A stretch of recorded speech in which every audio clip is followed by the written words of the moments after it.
Eclair's reading room is proud to present Rose Weasley and the Unfortunate Son of a Lunatic by Danni Merlia. Chapter 1. The Trip Between 9 and 10. Part 2. Find the first half of Chapter 1 in the description below. Her dad was doing surprisingly well driving, Rose thought. The only thing that struck her as odd was how every time the Muggle traffic light turned red, it would change instantly back to green as soon as the car got there. After the fourth time this happened, Rose had finally noticed her father tapping his leg with his wand. Rose smiled and sat back, then was almost immediately thrown forward as her dad slammed on the brake to avoid colliding with a bus. Seatbelt, Lizzie. Hugo grinned smugly, adjusting his own.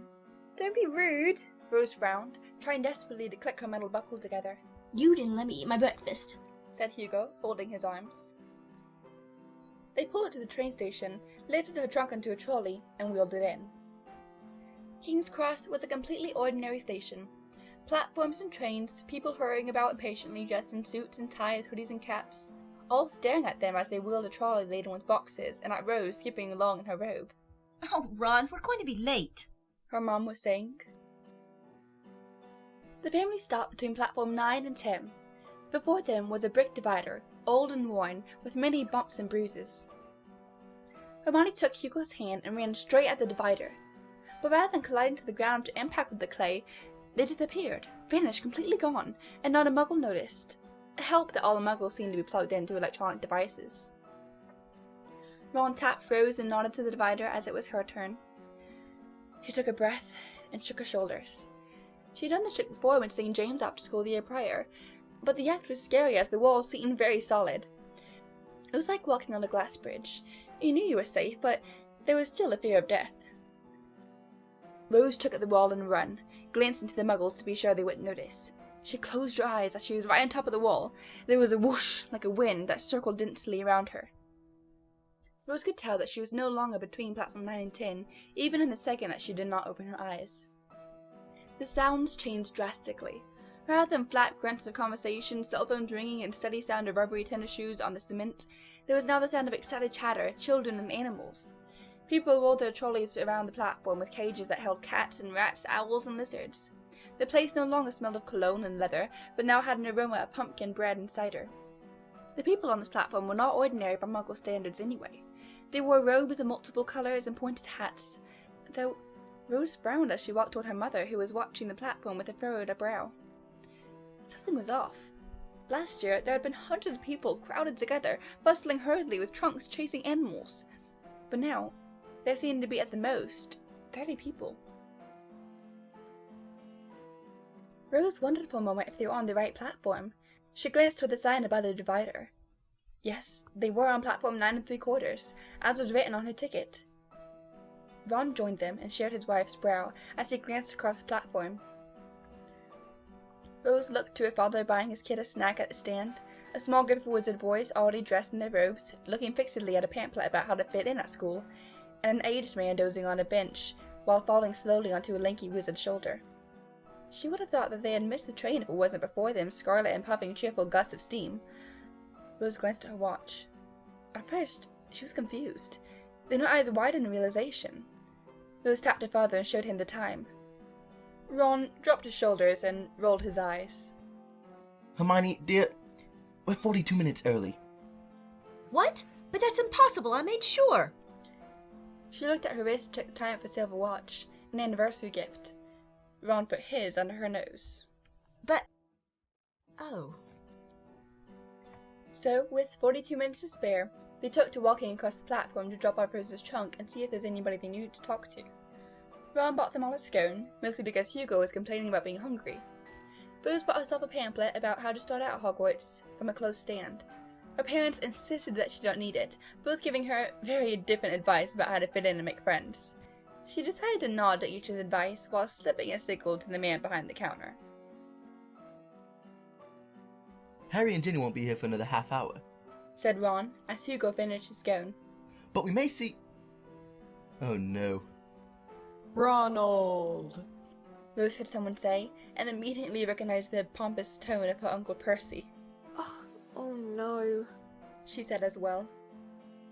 Percy was Ron's third older brother and was under his brother's wheel in Charlie.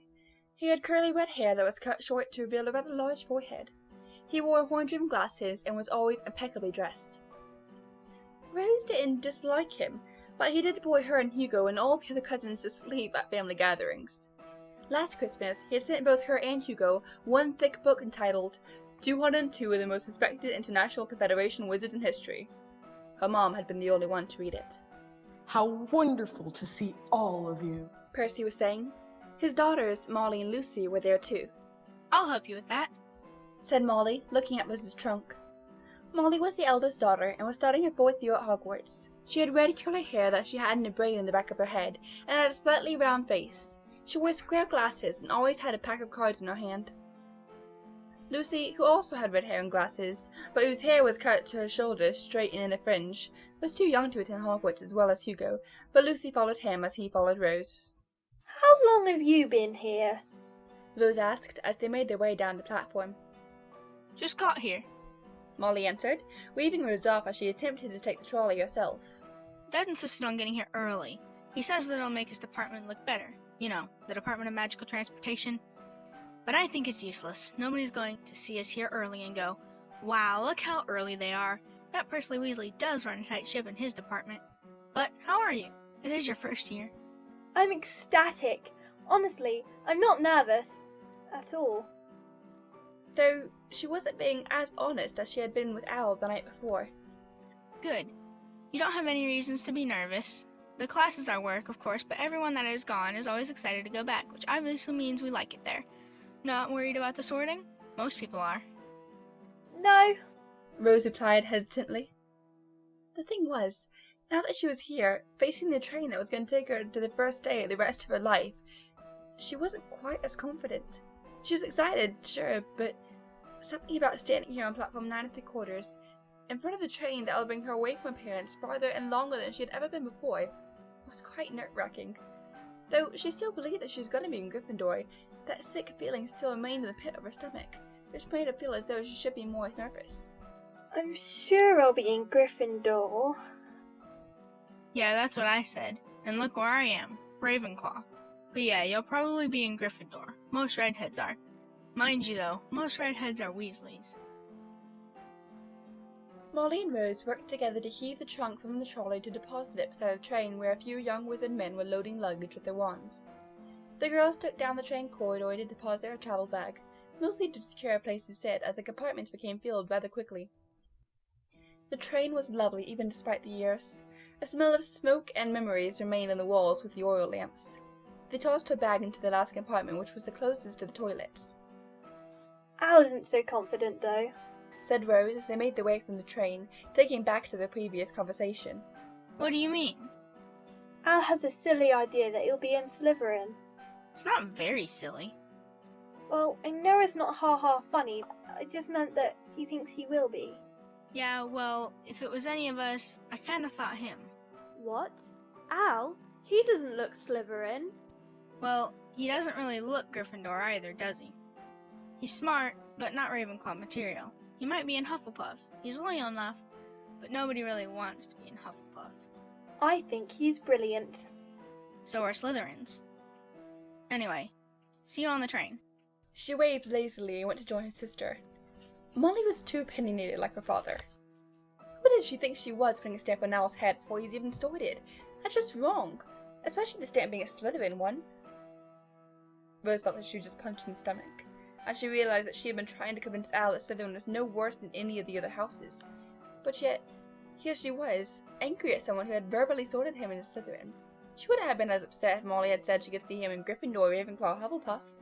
And wasn't the word Gryffindor stamped on her head by everyone else in the family? When Rose looked back up, she saw that the platform was much fuller than it had been. A mixture of people in black cloaks and muggle clothes were all travelling round the platform and carrying trunks and boxes. Some with owl cages and other small pets. Some of the witches and wizards in muggle clothes looked quite comical, and Rose suspected that they got more looks in the way here than the people in cloaks did. Some were wearing top hats and sweatshirts, others with night clothes and leather jackets. Fred! Rose cried, spawning a mound of loose curls bounding through the crowd that she recognized as one of her favourite people. Her Uncle George, who had red hair, and Aunt Angelina, a pretty black girl, had 2 kids, Fred, who was in 5th year, and Roxanne, who was in her 3rd. Fred had lightly caramel skin and slightly auburn but mostly brown, very curly hair, as though the colour couldn't quite decide what it wanted to be. Roxanne was younger and had a large mound of untamable curls as she tried not to tame them. She had a pretty face and usually had a handkerchief or other headband in her hair to keep it from hitting people when she turned, and she always wore the same big hoop earrings, and both children were very freckly. Rose went up to Fred and hugged him tightly around the middle. He had been like her big brother but teased her a lot. Many things she hated about herself and would punch James for mentioning Fred teased, and somehow it was funny when he did it. He acted a lot like his father when he was in school. Both Fred and Roxanne looked more like their mother. Rose hardly got to see Fred anymore since they moved away, and she was ecstatic to be spending a whole semester with him at Hogwarts. Both he and his sister were quite the mischievous bunch, frequently getting into trouble. Just saw Percy. Fred said, while fixing her tie without thinking it seemed. He was talking about our transportation here. I just got away. Where's Roxy? She asked. Still stuck. He smiled. Ah, George, my dear brother. Fred impersonated Percy, buttoning the top collar of his muggle shirt pompously, as he had travelled through King's Cross in their clothes. Oh, how delighted you must be to see me. What a great honor it is for you to be talking to the head of magical transportation. Sorry, no pictures. You may kiss my shoe, though. George has to do it. Sorry, Angelina, but you'll get lipstick on it. They've just been polished. He was exaggerating, of course, as Rose laughed. You should probably solve Roxanne now, though. Fred ruffled her hair, probably ruining it, and walked back toward Percy to vanish into the steam that the engine was producing. Just as he left, she saw her parents emerging from the mist. Her mom had an expression of mild relief. Her dad just looked furious. That git won't shut up. Ron, don't say stuff like that in front of the kids. Oh, calm down, Hermione. They know Percy's a boring git, don't you, Rosie? She didn't have to answer, I hear James, said Hugo excitedly. Hugo really liked James. He thought his cousin was funny. Isn't that them, Mom? I can't tell. Said Hermione, trying to listen through the babble of voices around them. I hear Al, Said Rose. I think that's them, Al. Said a detached voice belonging to a woman. Yep, that's Ginny. 5 figures appeared from the mist, coming clearer as they approached. Ginny was a very pretty woman with long red hair. Harry had messy black hair and round glasses. Little Lily had red hair and freckles and greatly resembled Rose, who was often mistaken as Lily's older sister. James was tall. He had auburn hair but no freckles. Albus walked a little way behind the family and shared his dad's bright green eyes, same shape and color. He walked right up to Rose and smiled a smile of relief. She beamed back. you alright? She asked him. Still nervous. He replied. But you have talked to your dad about it. No. Well, you better get to it then. Lily! She took the shoulders of Al's little sister, who had a tear-streaked face. She wasn't yet old enough to go to Hogwarts. Lily, why are you crying? I want to go. Lily replied through hiccups. Hugo! Lily suddenly exclaimed, completely dropping her sobs, and ran up to him.